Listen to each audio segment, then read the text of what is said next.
So there was many factors that came into where I decided to go to school, and a lot of them were from my brother going pro and tearing his ACL in the first month of him being pro, and then not having the chance to go to school for free, and now he has to pay for his school. And that really came into my situation because it was either I go pro and try to chase my dream like my brother, who eventually got hurt really fast and now is wasting a lot of money on school when he had a lot of chances to go to school for free as well. And my father was in my ear a lot, telling me to go to school first so I wouldn't make the same mistakes as a lot of my friends and my brother. The steps you have to take to get your FAFSA, no one can get your common app. Applying to colleges and stuff. Like I wasn't taught thoughts in school, and the guidance class counselor didn't really know my name, so it's getting hard for her to communicate with me and me to communicate with her because we didn't have that type of relationship. I've had first glance of my college advisor, but she seems pretty cool. I know she's not white, so that's a plus. But she seems pretty cool, and I'm already in a program called College Visions for first generation African American, but people of color. And Okay, so my unique take on the college process is that, well, in my perspective, I didn't know anything about the college process. Everything was just either on my own or with the help of a college advisor. So before this, I didn't know what FAFSA was. I didn't know what Common App was. I didn't know that there were certain due dates. There was a certain essay. I didn't know any of this. So, in my perspective, the college process was pretty much on my own thing, especially because I'm a first generation student. So I didn't have anyone to help me. None of my family members went to college here. I didn't have school choices. I didn't have a preference. It was just a matter of fact of getting into college, because growing up in a first generation family, you're just pressured into getting into college. Getting into college is something that's going to get you ahead in your life, because growing up with immigrant parents, they had jobs that were they were jobs that weren't professional careers. My father worked in a factory. My mom, when she first came to the United States, she worked cleaning floors in people's houses. So getting a college degree was something that was crucial in my life. So being a student athlete changed my college process a lot, because it definitely made it a lot easier. Made my process a whole lot easier because schools came to me. I didn't have to go to a school and tell them that I wanted to go. I chose to deny my acceptance to Dartmouth because when I took my visit there, I didn't feel like I was welcomed as much, and it didn't feel as homish or how I'd like to be spending 4 years in a dorm or on a soccer field with every hour of my day going into my craft and my education. What I would like society to know about college rejection is not the end, because I was rejected from a few coaches who didn't think of me as being good enough for their program. As long as you keep your head up and do your thing, things are going to work out better, or hopefully better than what it would have been if you would have took that path. Do I have survivor's guilt for not having to go through some of those things? Yeah, I definitely do. Because I look, and there's some students that went out and had A's and B's their whole high school career, and they tried their best and everything. And my freshman, sophomore year, I really cruised a lot, and I just didn't really try that much.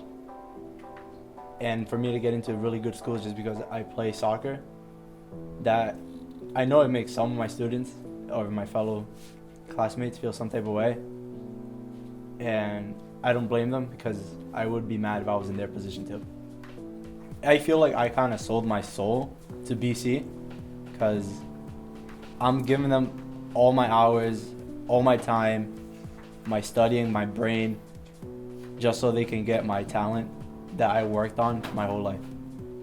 quite frankly, I'm nervous about the white people over at URI because this is a special type of white I've never met before.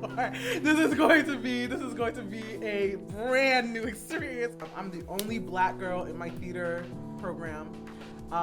So this is going to be brand new. I'm also going to be taking political science as well, and that's going to be like full of white Republicans. I already feel it. I already know it. Because my plan wasn't to go into college to fight the fight, but I realized now that I might actually have to go to college and fight the fight. So I'm excited to go to college because I get to meet new people, and I want to study as different countries like China, Korean, different European countries, unknown African countries, and Oceanic countries, because I think we forget those people, and it's point for us to know other countries and to know other people and their languages. It's important to tie in social issues with history, so it's important for everybody to know what's happening. I think, and it's also important because we live in a time where we have to pick sides.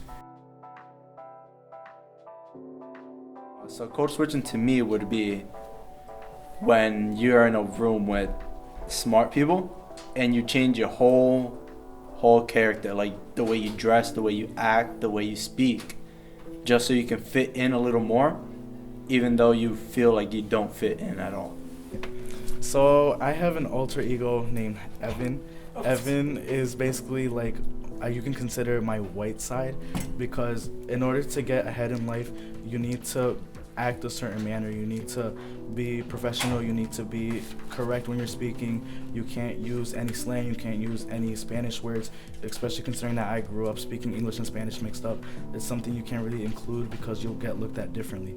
And I know this because having a mother that doesn't really speak a lot of English, she has a very heavy accent, and when she uses that accent, well, she doesn't really have a choice when she uses the accent. So when she speaks in public, she gets looked at a type of way, and it's something that doesn't help you get ahead in life.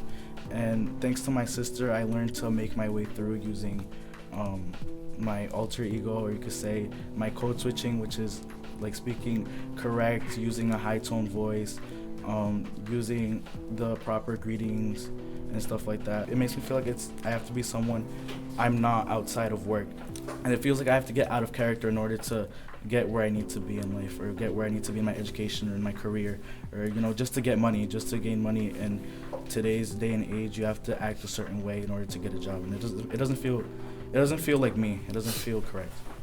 I wasn't willing to code switch one bit because I feel like it's dishonest to myself. It would really scare me because I was from Providence, and I don't understand why, because I'm not bad in any way. I was always really a good kid, and once they understood that, for me being myself and honest, they were really open to learning about how I was raised.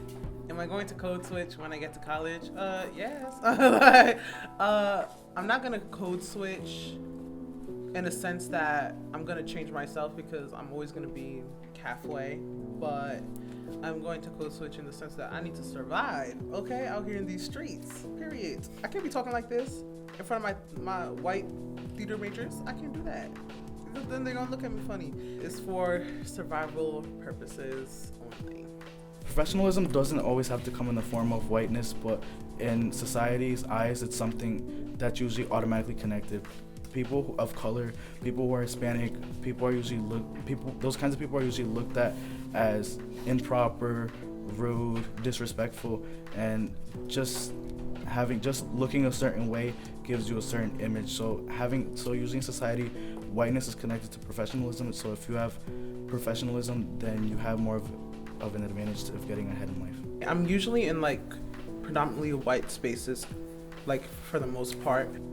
I feel like it's just a matter of like kind of playing the system in a way, just like making them open to you, and then it's like once you get them open to you, that's when you can like kind of like drop little hints here and there about who you really are and stuff like that. I did feel uncomfortable in those in predominantly white spaces, but did past tense. But I realized that I'm there because of my talent, and I'm there because I deserve to be there, and I've worked hard for the spot that I'm at, and I will continue to work hard. So long as I continue to work hard and to earn my spot in those positions, I am not uncomfortable anymore. You could get away with code switching a lot and make a lot of things easier, but over time you're gonna feel like is not really how it's supposed to be, for being dishonest. Like sophomore year, I think we're gonna have to put in some like Dominique Morrisseau, some August Wilson. We might have to switch it up because I know a little bit about that theater department, and I know for sure they do not have enough plays written for and by people of color. So I am definitely planning on, adding a little spice, a lot of spice, making it hot in that theater department. Being a person of color really didn't come into play that much because I like to put all of the races aside and leave that last. It does come into play whether I like it or not. It does come into play and it affects a lot of things. Even though I don't want to see it like that, I have to be honest to myself and just know that race is going to play a factor in whatever I do.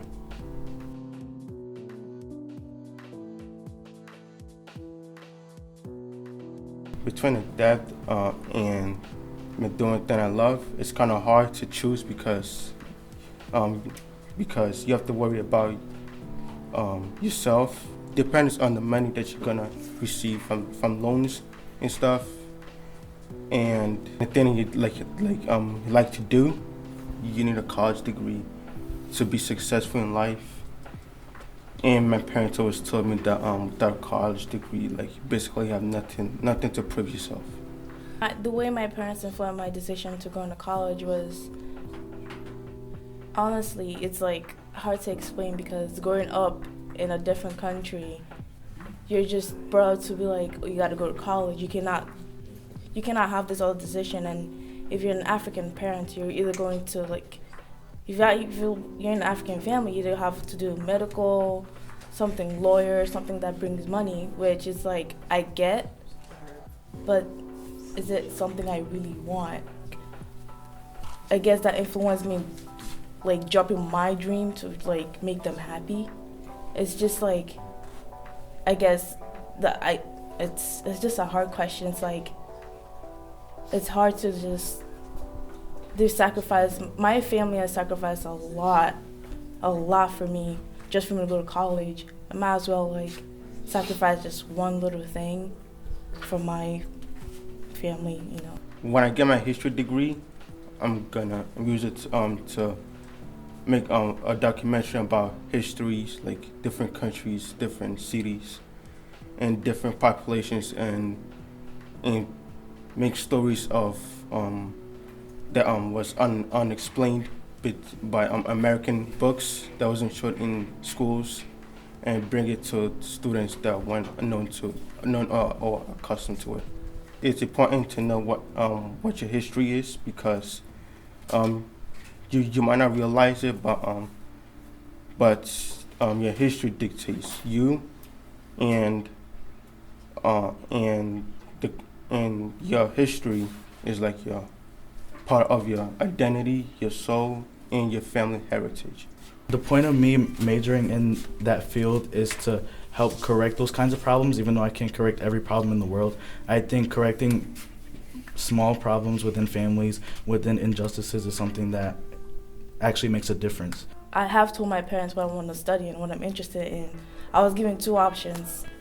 They will support me, I guess, and they'll be with me through every single step, or I could do what I want to do, but I'm on my own. I had to choose the other option. I cannot live without my parents, basically. So, yeah. I have the right to pursue my dreams, not the advisor's dream for me. So it is important for students to fight for their dreams and not let advisors tell them what to do.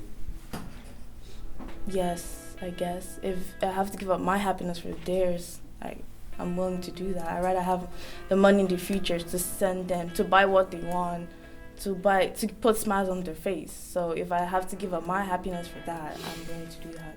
I don't know, but I believe I'll be happy one day. So I'm just waiting for that day.